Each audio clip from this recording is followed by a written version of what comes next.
안녕하세요. 빅머니의 권미란입니다. 단기 안도, 장기 불안의 대립, 펀더멘털과 센티멘탈의 불편한 동거, 현재 시장을 표현하는 증권사들의 헤드라인 속에서 뽑아본 내용들인데요. 현재 시장 하방 경직성이 굉장히 단단하게, 견고하게 유지가 되고 있지만 상단에 대한 저항도 만만치가 않습니다. 30일 미중 무역 협상까지 일단은 박스권의 장세가 진행되면서 횡보 장세가 연출되지 않겠느냐라는 시각들이 나오고 있는데요. 1월 글로벌 자산 시장의 반등세, 그 모습에 대해서 분석한 한 가지 분석 살펴보도록 하겠습니다. 오늘 메리츠 종금증권에서 사라진 추세, 수익률 파도 타기라는 분석에서 미국의 S&P 500 지수가 20%대 하락을 고점 대비 기록하면서 약세장에 발을 담근 이후에 반등을 시도하면서 현재 낙폭의 절반을 되돌린 모습이다. 가파른 반등이 나타났다. 이렇게 전하고 있습니다. 반등의 트리거는 바로 인내심을 갖겠다라고 했던 파월 연준 의장의 발언, 또 류허 경제부총리가 미국을 방문한 이후에 미중 협상 모드가 진행되면서 협상에 대한 기대감이 높아지면서 위험자산의 선호가 강하게 나타난 것입니다. 글로벌 금융시장의 최대 불확실성의 재료가 해결의 실마리를 보이면서 일단 1월장 위험자산 선호가 나타난 구간인데요. 파월 의장의 중립금리 발언부터 또 인내심을 갖겠다 라는 발언, 그리고 그 이후까지 자산시장의 성과를 살펴보도록 하겠습니다. 지난 10월부터 1월 3일까지 파월 연준 의장의 중립금리 발언 이후에 패닉 장세에 연출되었던 그 구간에서 수익률의 베스트 3 구간에는 금, 엔화, 미국 국채가 자리 잡고 있습니다. 5에서 7% 이 기간 수익률을 기록했고요. 손실률이 가장 컸었던 워스트 3는 국제유가, 코스닥, 니케이 225입니다.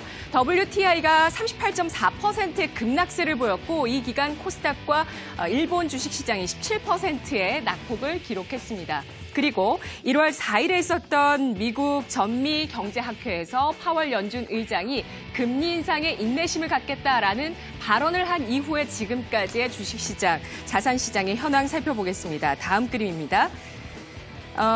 엔화와 미국 국채 금 같은 경우에 조정을 받았는데 조정폭이 크지는 않았네요. 이래서 2% 내외의 조정을 받았고요. 수익률 상위에는 바로 국제유가가 자리를 잡고 있습니다. WTI가 14.2%의 성과가 나왔습니다. 뒤를 이어서 S&P 500이 9.1%, MSCI AC 월드지수, MSCI EM지수, 그리고 코스피, CRB 원자재 지수까지 나란히 6에서 7%의 수익률을 보였습니다.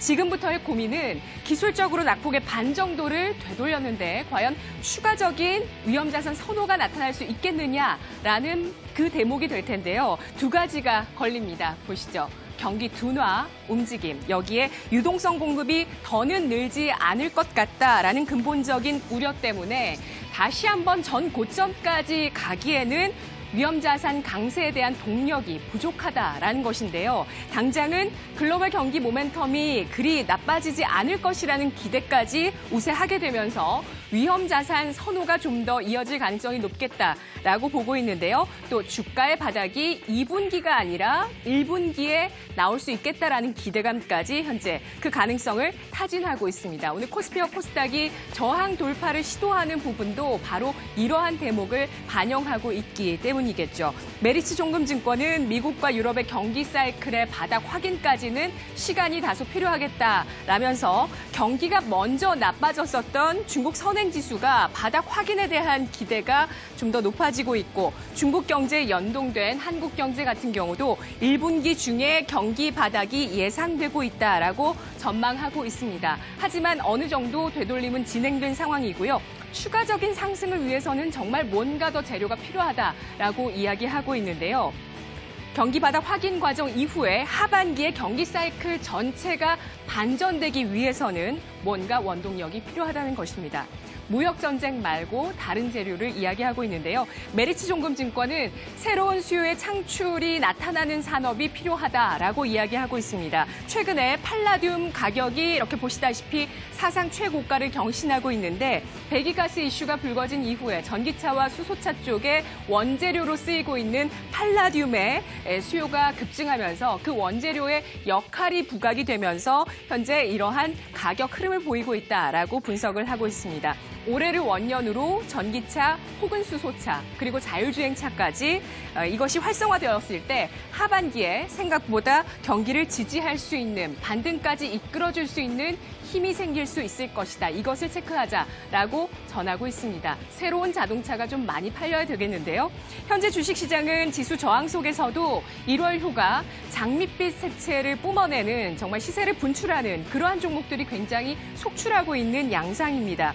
주식시장은 미인대회와 같다라는 영국의 대표 경제학자 존 케인즈의 말처럼 현재 주식시장은 미인대회가 한창인데요. 1월 휴가의 키워드들 정리해 보도록 하겠습니다.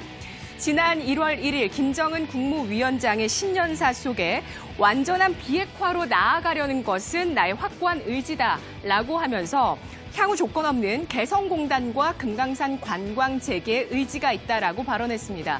지난해 4월에 이 남북 정상회담 때 낙후되어 있는 북한의 철도에 대해서 거듭 그가 언급한 이후에 결국에 연말에 이 결과물이 나왔었죠. 철도 연결의 착공식이 있었습니다. 따라서 이렇게 이번 신년사에서 강조를 했었던 이 두 가지 과연 좀 결론이 올해 안에 있을 수 있을까 이러한 기대감들이 점차 무르익고 있는 상황인데요. 아난티와 JS티나가 급등세를 보여주면서 현재 관련주의 중심을 잡아주고 있고 향후 관련주의 매기 확산 그 강도를 체크해 보셔야 되겠습니다. 이번 주 폼페이오 미국 국무부 장관은 스웨덴 고위급의 회담 이후에 비핵화 협상에서 민간 부분의 역할론을 강조했는데요. 이 뒤에 놓여져 있는 그 배경에 관심이 모아지고 있습니다.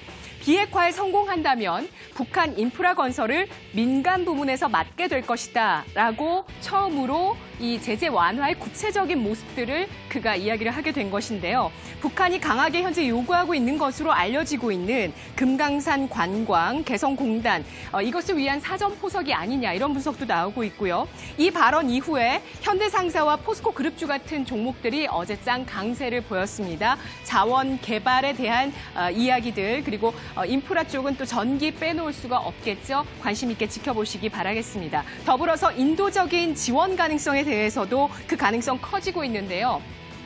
오늘 나온 소식입니다. 유엔 세계식량 계획이 북한 인구의 40%가 지금 영양 결핍 상태다. 어린이 가운데 5명 중 1명이 만성 영양 결핍으로 고통을 받고 있다면서 이들을 위한 지원금이 필요하다라고 이야기했습니다. 인도적인 지원 가능성에 비료, 종묘, 사료까지 매기가 이어지고 있고요. 향후 백신에 대한 이야기도 나오지 않겠느냐라는 전망 제기가 되고 있습니다. 문재인 대통령은 신년사에서 국민이라는 단어를 가장 많이 언급했고요. 그 다음으로 많이 언급한 이야기가 일자리였습니다. 관련해서 수소 경제를 강조하고 있고요.